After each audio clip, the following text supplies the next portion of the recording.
ICOST International Open Source System Technologies ICOST 2022. Thank you for the interest you have shown and thank you for coming here to take part in our conference. I am Sara Iqbal and I am privileged to co-chair the session with our session manager Mr. Muhammad Amar Yaqub and session chair Dr. Ghalib Asadullah Shah. Dr. Ghalib Asadullah Shah is IEEE Senior Member Professor and Sultan Qaboos IT Co-Chair at UET Lahore. He joined Al-Khwarizmi Institute of Computer Science UET Lahore in 2012 and established Internet of Things IoT Lab, where he received many research grants from SEC and ICT R&D funds. And cybersecurity, he received a research grant from Stryker Cybersecurity in IoT for a period of 3 years. The lab is affiliated with National Center for Cybersecurity (NCCS) and is working on different security products and services in IoT. Dr. Shah has research interest in the domain of IoT, industrial IoT, wireless communication, and cybersecurity. He received PhD degree in computer engineering from Middle East Technical University, Ankara, Turkey in January 2007. Dr. Shah has researched and developed an experience of about 20 years.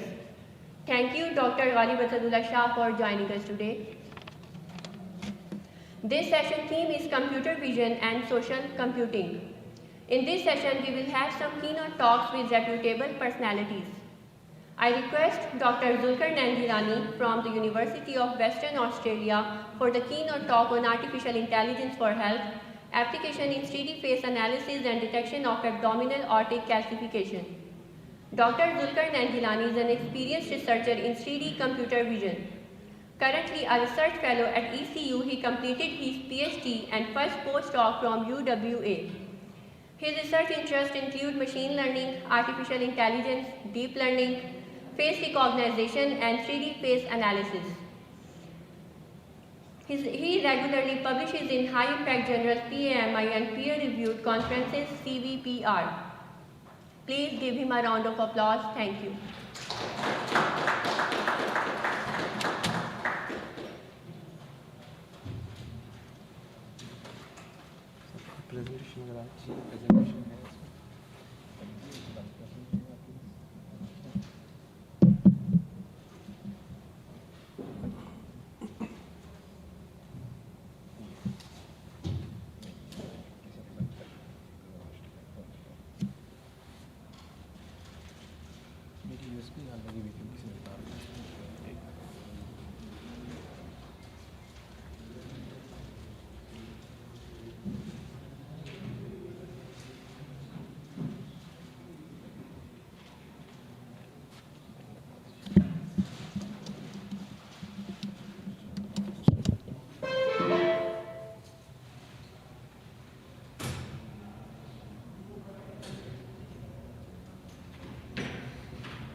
Assalamu alaikum, and thank you for the invitation.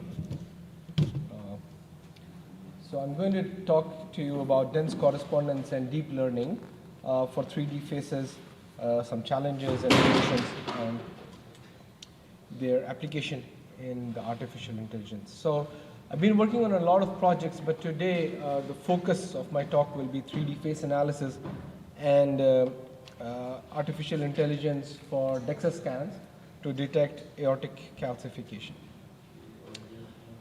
Human face conveys a wealth of information, including, the identity of a person, the expression, their ethnicity, their age and gender. But it's very easy to capture a 3D face scan. You can use a 3D face, 3DMD face, or a Minolta scanner, and it just takes 2 seconds to capture the 3D face and render it as a mesh. 3D face is actually a 3D point cloud of, it's a matrix of M cross N, where M is the number of points and 3 is the number of columns for the X, Y, and Z planes, or the Cartesian coordinates. Now 3D face has been used as a biometric for a long time. It is used for face recognition mainly, but recently, in fact in 2014, Facebook introduced its deep face network, which showed a performance of 97.3%, and they claimed that it beat the human performance and accuracy. But just a year later, Google introduced their FaceNet, which had an accuracy of 98.87%, and then followed by the Visual Geometry Group, VGG.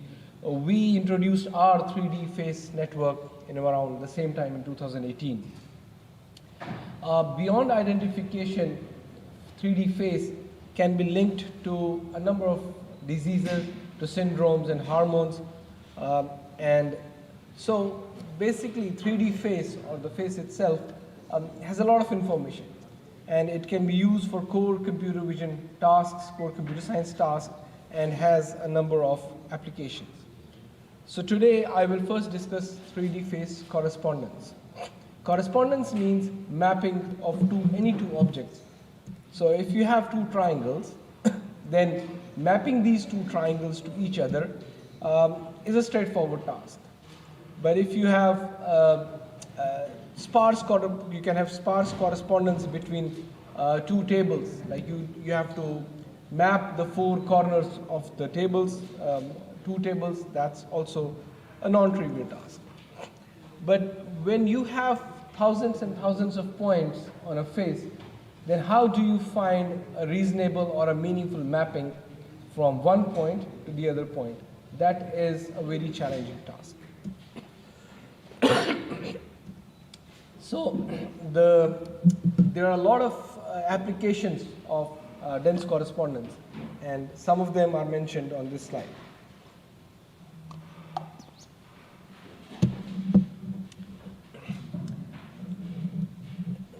Dense correspondence is very challenging because it's not feasible to annotate thousands of points on a face. You can't manually pick a face and annotate the points. So you need an automatic software. It is not easy to extend those automatically or manually annotated points in the face.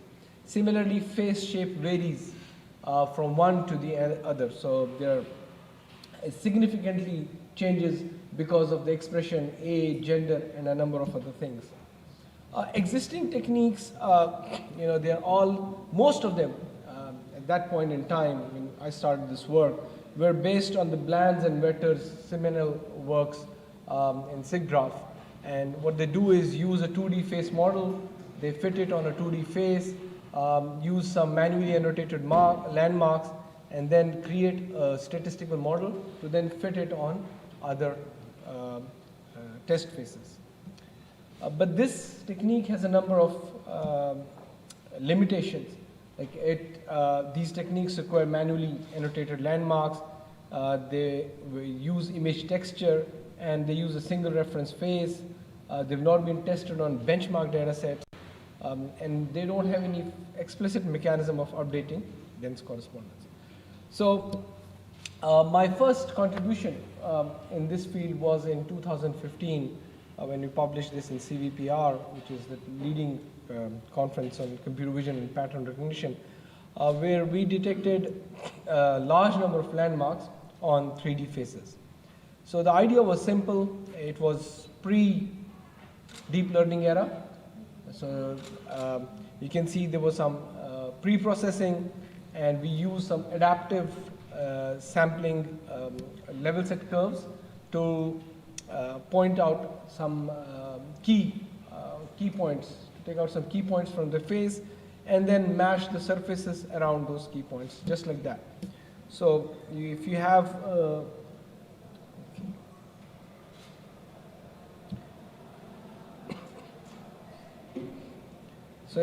a point over here, you take out a surface around that point and match it in this region around the surfaces.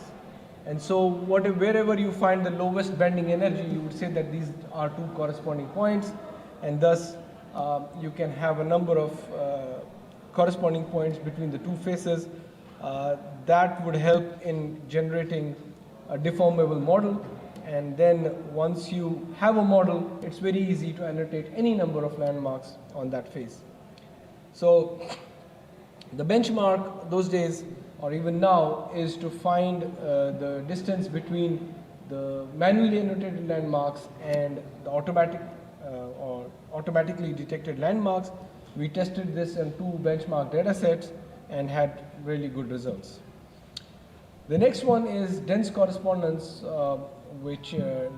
dense 3D face correspondence, which was published in Transactions on Pattern Analysis and Machine Intelligence. This is a very comprehensive work, again pre-deep learning era, where you take the faces, you pre-process them, and then you arrange them in a graph, so that you take the faces that are closer to each other and find the mapping between those faces first. And then you take some points around the 2D hull of the face, you generate a Delaunay triangulation, and on the edges of that triangulation, you take out points, and across those points we have surfaces, and from surfaces we take out some features and then start matching those features. This is an iterative process, and in different iterations you can see over here that we start getting good correspondence between the faces. So once you have that correspondence, then it's fairly easy to detect correspondence between the faces which are quasi-planar, and thus you can have a statistical model like this. So once you have the model, you can statistically maneuver it to fit the shape that you want to fit it. Over here you can see this Professor Ajmal Mia. He was my PhD supervisor. You can see his 3D face seamlessly morphed into my face and my face into his face. These images over here are synthetic. They are not real. Only the last images are real. So the results, again, this is another visualization of how, if you have a dense correspondence, you can fit it on different faces and have a morphable model. We tested it on benchmark data sets and very publicly available data sets, which had a lot of variation, and the results, of course, they beat the state of the art. The face recognition results as well were the best at that time. And then came the era of deep learning. So we thought that we could use dense correspondence and deep learning for 3D face recognition. Now, the motivation is that it's very easy to get 2D faces from internet. You can Google them, you can scrap them from Google, but 3D faces are taken only from specific sensors. So it's not easy to capture 3D faces. Google and Facebook have access to millions and millions of scans. So Google trained its network on 8 million identities, and they use 200 million scans of these identities. Normally, researchers in the universities don't have access to this amount of data. So what we did for 3D face was, the best data available there at that time was of 466 identities of around 4,600 scans only. But we used some proprietary data sets, and we created dense correspondence between them, and using a technique we generated 3.1 million 3D scans, and we trained a deep learning network, and that was the first deep learning face recognition algorithm published in CVPR in 2018. So how do you generate 3D faces? One of the ways is, if you have a vector in 2-dimensional space, you can always break it into its basis vectors. And once you have the basis vectors, then a linear combination of these vectors can generate any other point in that 2D space. The same thing for 3D faces. If you have faces in 3-dimensional space and you have a model, you create a PCA in the PCA space, you do the principal component analysis, and using the eigenvectors, you generate any number of faces from that model. But the importance is, how do you manage the standard deviation of that generated faces? So if the standard deviation or the variation is not enough, then the faces would look alike. And if the variation is not controlled, then this is what happens. And if you want to generate millions of faces, how would you make sure that you don't have faces like the last two columns? So what we did was use the nonlinear space of identities and expressions, created a dense correspondence between them, and took the mean of the faces and then generated thousands and thousands of training faces. Now in this slide you can see some of the faces are real, some of the faces are synthetic. They were generated using an algorithm. I wonder if you would be able to point out which ones are real and which ones are not. And I think the laptop has given up. I think the battery is dead or something.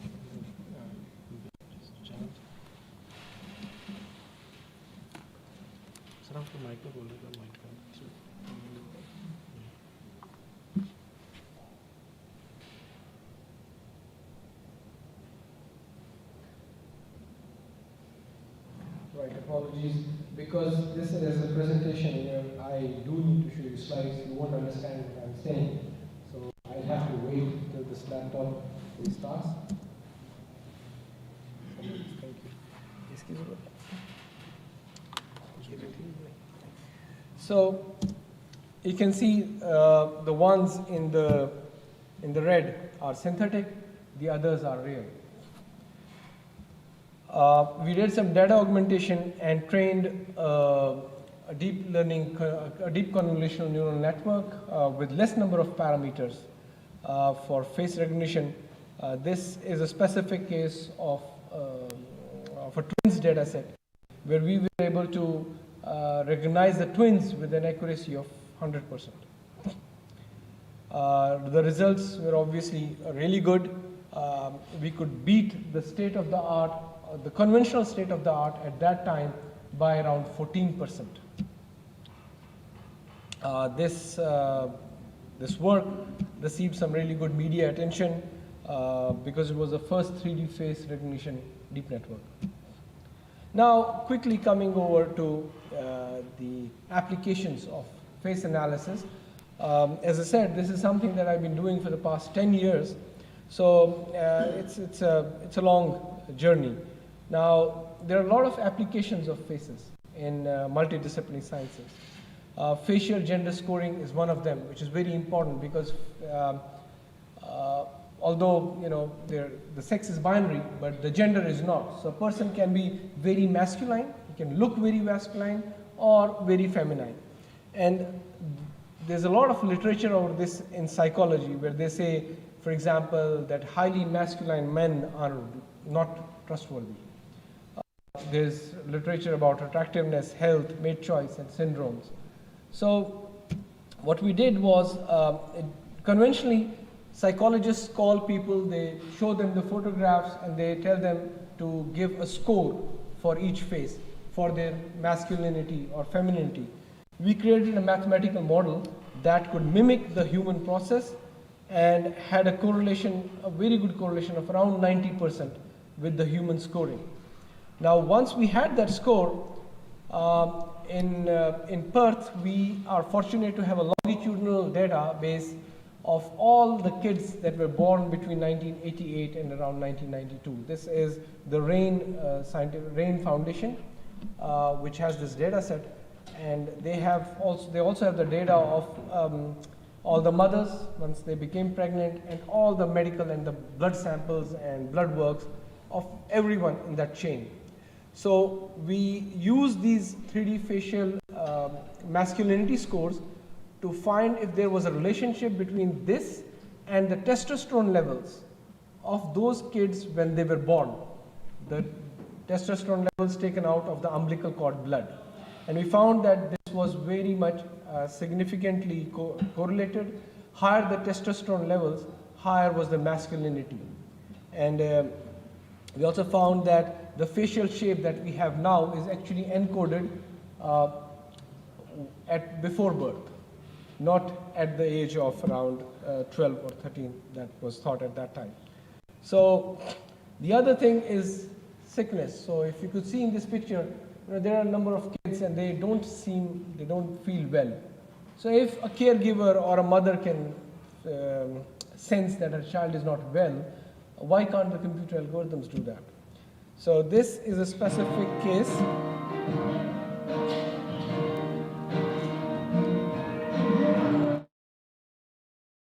Is autism. So what we did was to capture the 3D faces of a number of autistic kids, and we annotated landmarks on them, and this is It's not easy to diagnose children. We found that we could use the 3D photographs to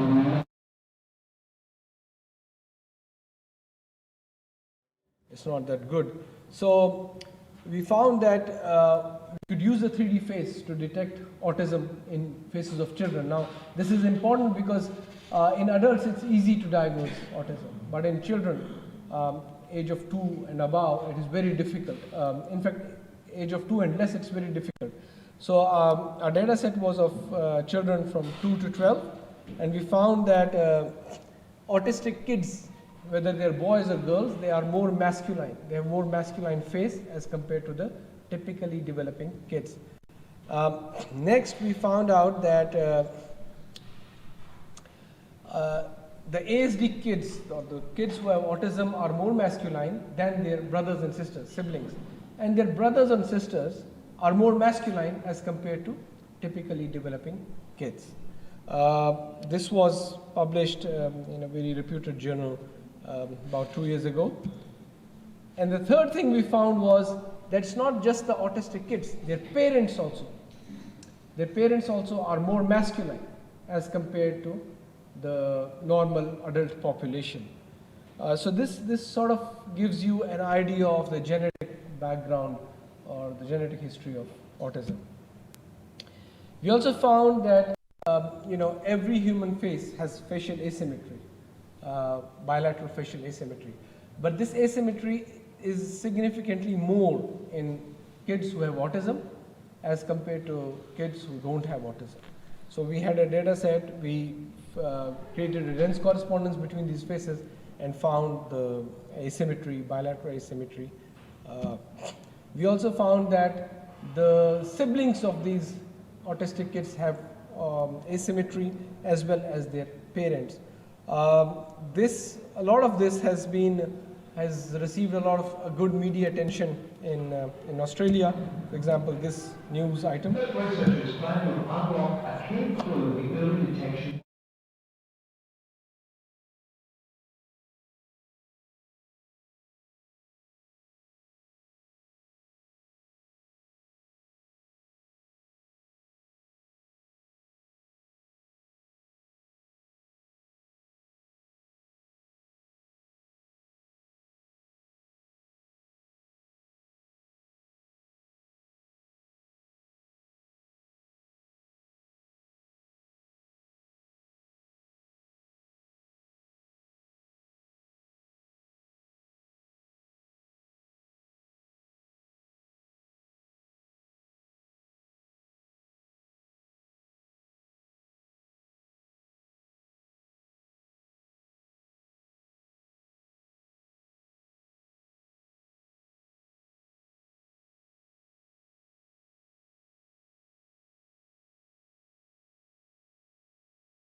This was autism. We've also worked in sleep apnea, and sleep apnea is a condition where the upper plate just collapses. So it's one of the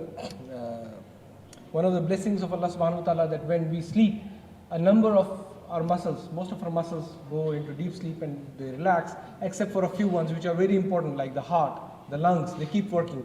Similarly, there is a muscle called soft palate, which which does not go to sleep and lets us breathe. But people who have sleep apnea, for them this collapses when they go to sleep, and they feel like somebody is choking them and waking them up. They can't breathe, and this happens often. This happens more than 30 times, 35 times in an hour. This is again a killer disease, and it costs our economy around $40 billion a year. The gold standard to detect sleep apnea is to take a person to a sleep clinic, wire them up, and check their sleep pattern. But what we did was take the 3D facial photographs of these patients, annotate a few landmarks, and using the geodesic and linear distances between these landmarks, we could easily, with an accuracy of more than 90%, detect sleep apnea from these faces. And we also created a dense correspondence model of these faces and found the, you could say, the OSA patient difference from control. Finally, coming to the AI in cardiovascular diseases, I think this slide or this video should motivate you to work on this problem.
Worldwide.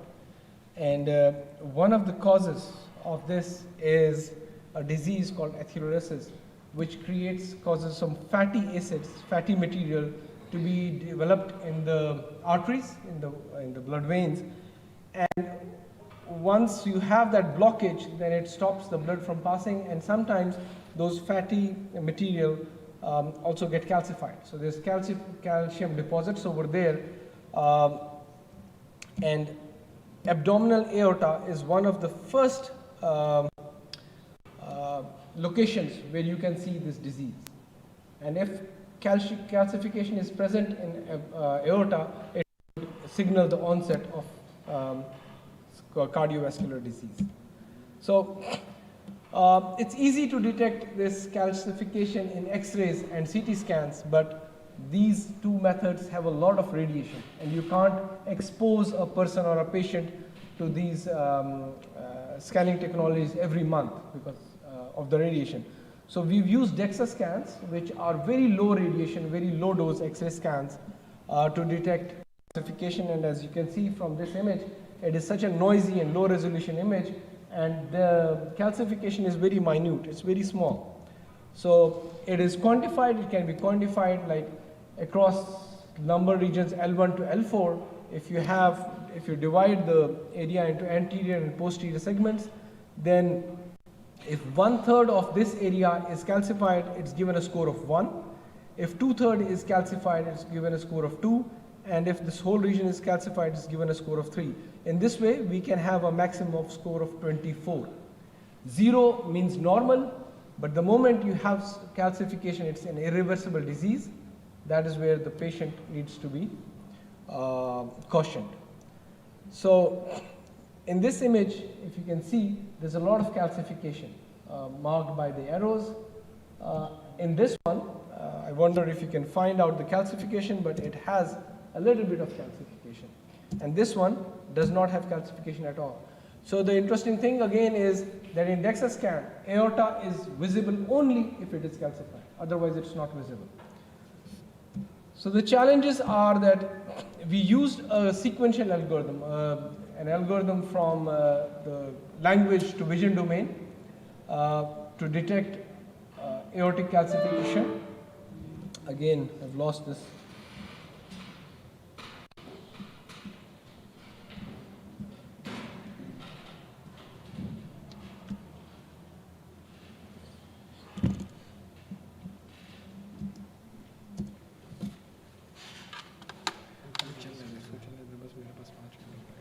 Battery.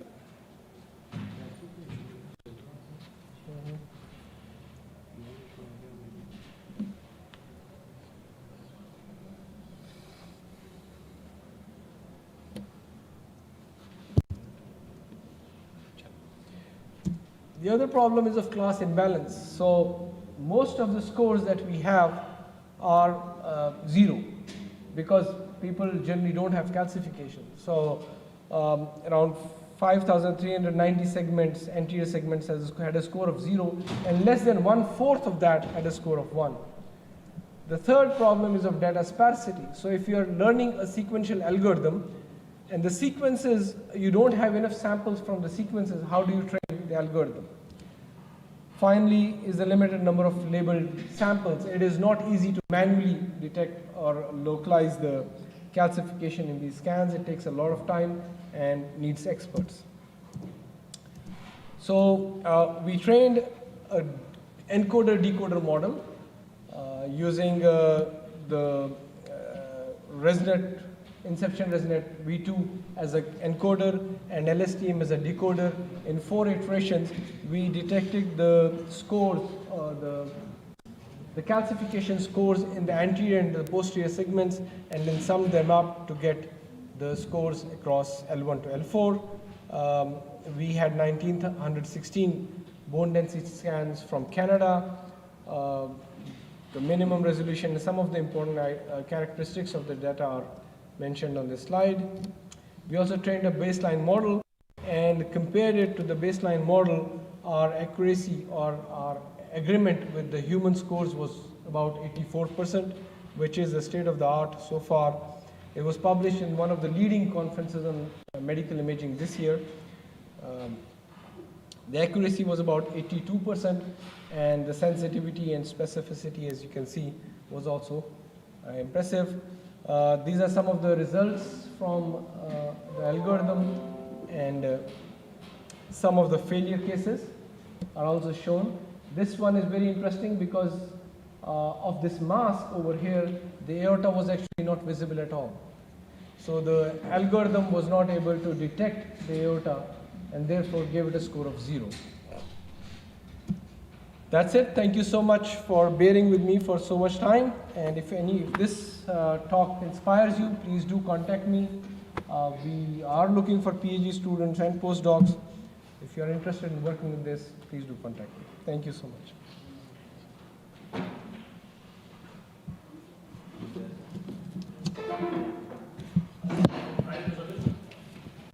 So thanks for you being here. Actually, I am doing PhD from Engineering Department of Law. So my question is about what is the actually availability in Australia for collecting the data sets regarding related to the research domain, because we have to perform the exact research based on the collection of data. So as you know, there are 2 types of data sets. One is the publicly available data sets that are there. Some of them are paid, but most of them are for free. But if you're talking about the proprietary data sets, that's patient data sets, and that is very difficult to collect. So you have a lot of ethical obligations anywhere, whether it's here or probably in Australia and everywhere. But it is possible to collaborate. So obviously you can't expose those data sets from there, but it's easy for you. If you collaborate with some researchers over there, then you could have access to some of the data sets. Not all, obviously, because when we collect the data sets, we get a permission from each patient, a written permission to use that data, and there are some conditions attached to that. Sometimes the condition is that the data will not be used outside Australia or outside any other country. But yes, there are possibilities. In a nutshell, there are possibilities to collaborate and then work on the data. So you have told about the apnea disease. You have taken some data set and that you have used for doing some research. My question is about how the data set you have collected from the patient is in sleeping mode, or you have No, did some picture? in the wake, when they were awake, obviously. So the patients are asked to sit in front of the scanner, and it takes 2 seconds to capture their image. And then the clinicians also collect their data. So we also have their AHI, or the apnea hypoapnea index. It's called a sleep study, which is done on the patient, so that we have the clinical data as well as the face data, so that we can correlate with what we are doing can predict sleep apnea as accurately as done by the clinician. It's actually thermal imaging, or it's No, it is. So the specific scanner that I showed you is a infrared scanner. Uses stereo, and that's it. But you can use any 3D camera for this.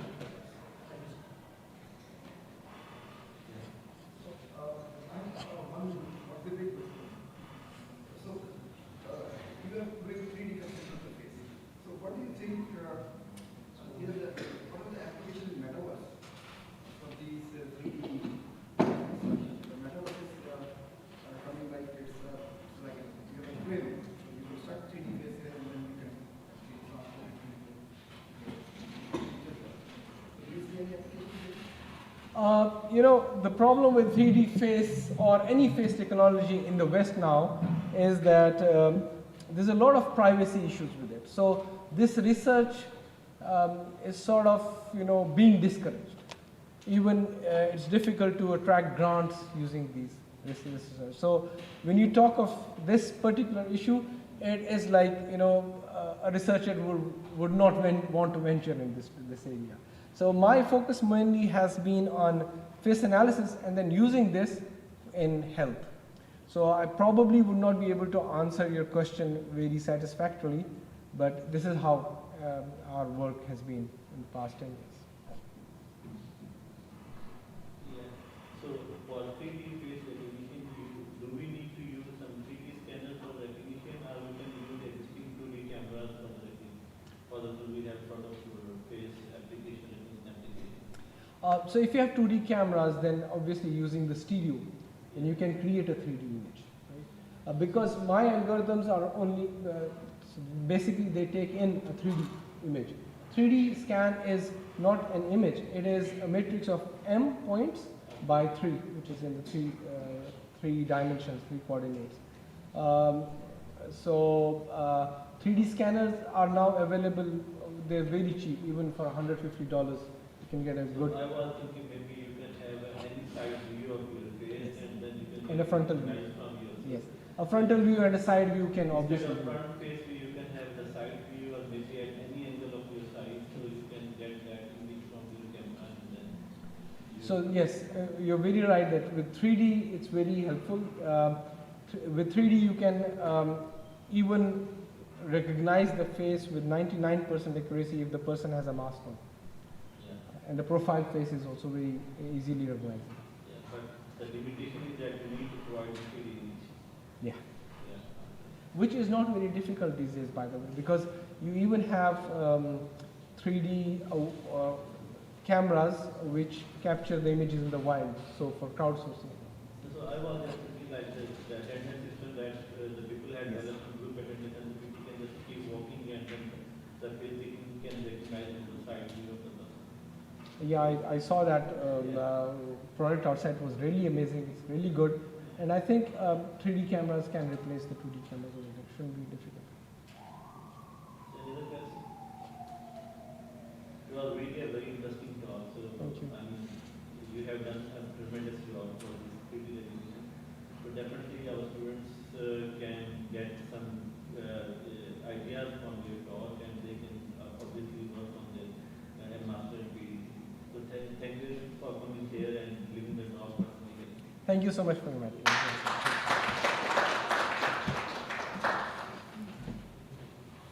Thank you, Dr. Zulkarnain Gilani, for sharing your informative research with us.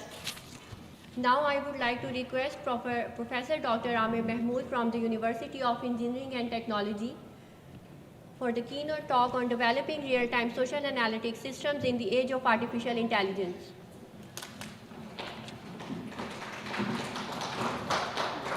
Laptop change करना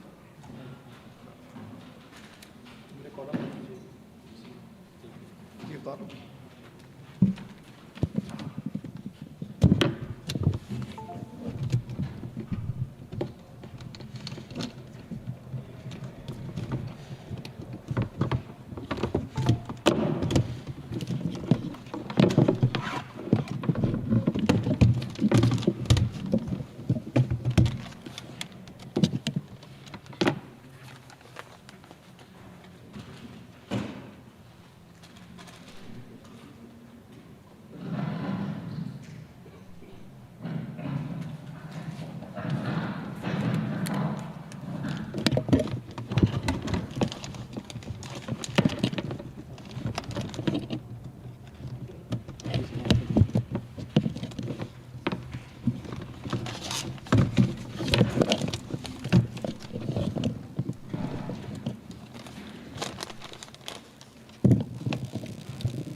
Assalamu alaikum. Bismillahirrahmanirrahim. So I just welcome to my talk. My name is Dr. Amir. I am the head of the High Performance and Computing Lab here at Ethics. Today I will be presenting, so you can hear me. Today I will be presenting our efforts for developing a real-time social media analytics system with the help of AI. So probably what I will be talking today is how AI and big data is changing our life and how it is impacting, how social media is impacting society in general, which is heading towards more digital transformation. And then I'm going to present three systems that we have developed in our lab. One is a system, another one is a hash code, and then I'll conclude my talk. So let's see overall. Data science is evolving. The data science is a multidisciplinary field that manages and manipulates, extracts and interprets knowledge from the data. There are lots of applications. You can see search engines, airline, plan, e-commerce, online banking, self-driving cars, and others, and healthcare. They're all behind the scenes and using data science. Information is a new. Information is a new oil. Of the 21st century, and that is the combustion engine. Just like the oil has dominated the economy, so now information is dominating the economy. Data science is heavily relied on data-driven algorithms, and these days people need high-performance algorithms and high-performance analytics to really make economic decisions. So big data is important for data science because it provides high precision results, identify hidden patterns, and it enables processing of wide variety of information activities. So there are big key enablers for digital transformation. As I said, the society is now going towards 5.0. So they were like coming from all these ages. So we are now going towards society 5.0, and all of this is possible because of the digital transformation. And all these sectors that I mentioned here, they are now going through digital transformation. So in banking and security, people use it for fraud detection, trade analytics, online banking, in healthcare. as we have recently faced COVID-19, so there are a lot of algorithms were there to predict the hotspots. And then education and government, financial market and transportation. So AI and big data is a key enabler there. So there are one or two key examples that I can mention. That we all use Uber, right? Mostly everywhere we go in the world, you just order it, just open the app, and then you order it and then you get the car and a driver. So how do they do that? So first of all, they when I was using Uber UC, so what happens? So how, when you enter your destination, what do you get first? आपको क्या चीज़ आती है? So you get an option. So this is the amount of the price that you are going to pay, right? So how do they calculate that price? There are a lot of factors. There are a lot of signals that are coming into that pricing model. So if you are ordering an Uber in a peak hour, your price will be different. But if you are ordering in a low peak hour, the ordering is different. So there is a huge big data analytics going behind this. Similarly, Starbucks, they do millions of transactions per week. So all these transactions are documented and based on, and there is some analytics. Then another application is Airbnb, 150 million users, over 20 terabytes of data per day. That is being generated.